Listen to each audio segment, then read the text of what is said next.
The 10th edition of the Bamburi Rugby Super Series kicked off on Saturday with 4 different matches at venues in Nairobi, Kampala and Mombasa.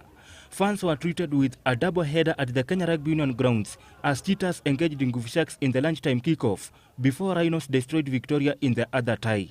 Nguvu Sharks were out to register a win as they began the match on a high note, scoring an early try in the first 10 minutes.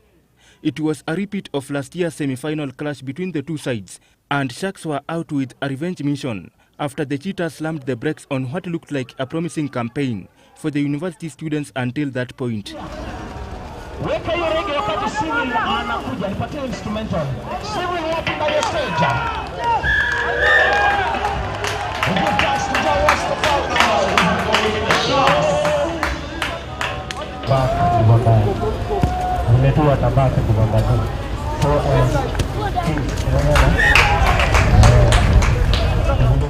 The experience of cheetahs led by Frank Ndong, Moses Kola and backrow Ben Nyambu struggled to match the Sharks after they were contained in their own half. Utility Vincent Mose missed the first penalty kick from 20 yards before gifting the cheetahs 3 crucial points with a drop goal. The two sides traded the possessions in Amadi pitch as Lawi Buyachi, Leslie Ocheng and Nato Simiyu dictated the rhythm before halftime interval.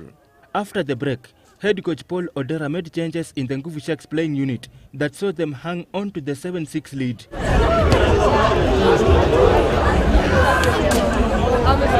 Duncan Ekasi was drafted in the Cheetah squad alongside debutant Steve Sakwa as they pushed forward into Sharks territory.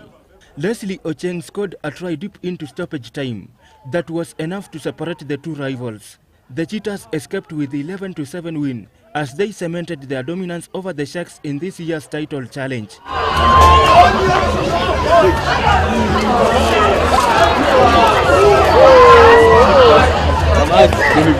In the other match played at the same venue, a rampant UAP Rhinos recorded a 46-9 win over Uganda's Victoria as they maintained their superiority against the Ugandan opponents. Rhinos scored 2 successive tries after efforts from Prop Dennis Karani, Nick Baraza and flanker Brian Nyukuli.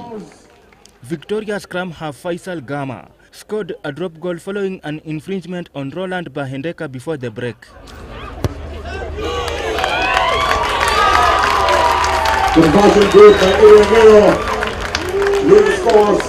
After the restart, Rhinos scored subsequent tries through Gibson Weru and Edwin Makori before Chris Odor's successful conversions. The visitors failed to make a comeback in the opener as they suffered a 46-9 defeat.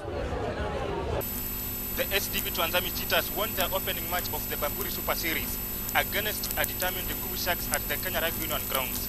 In the other match played at the same venue, UAP Rhinos played against Victoria of Uganda.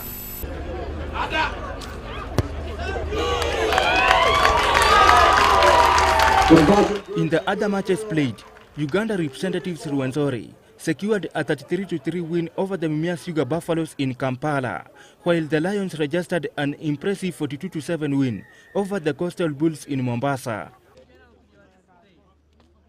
In the meantime, Parklands Baptist registered a 69-57 win over World Hope in the Men's Kenya Basketball League played at the Upper Hill School.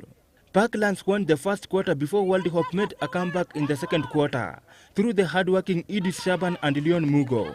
Parklands won the last 2 quarters to seal the victory as Joel Opinya emerged the top scorer with 18 baskets, followed closely by World Hope's Eric Kayere with 16 baskets.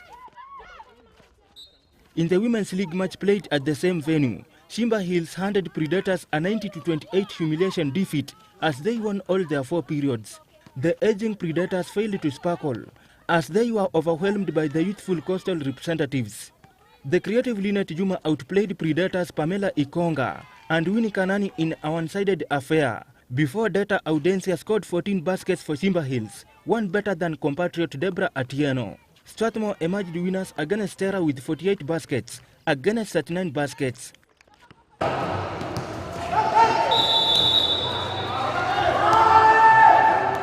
At the Nyao Basketball Gymnasium, Nairobi Aviation defeated Umoja 69-52 in the mid-morning encounter. The two sides traded the possessions before Aviation won 2 quarters against Umoja's one of 12-9, 10-12, 22-6 and 25-25. Morris Obilo scored 18 baskets for Nairobi Aviation, while Captain Eric Etemesi had 15 baskets for Umoja. They were closely followed by Job Byron and Kevin Sunguti with 14 and 12 baskets each.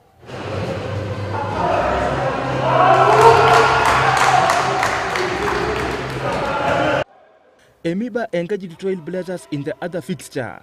The Embakasi Youth Basketball team, formerly known as Kenya Airways, was promoted to the Kenya Basketball Federation League this season after finishing top in the Nairobi Basketball Association League last year. Mbaka Collins, GBS News.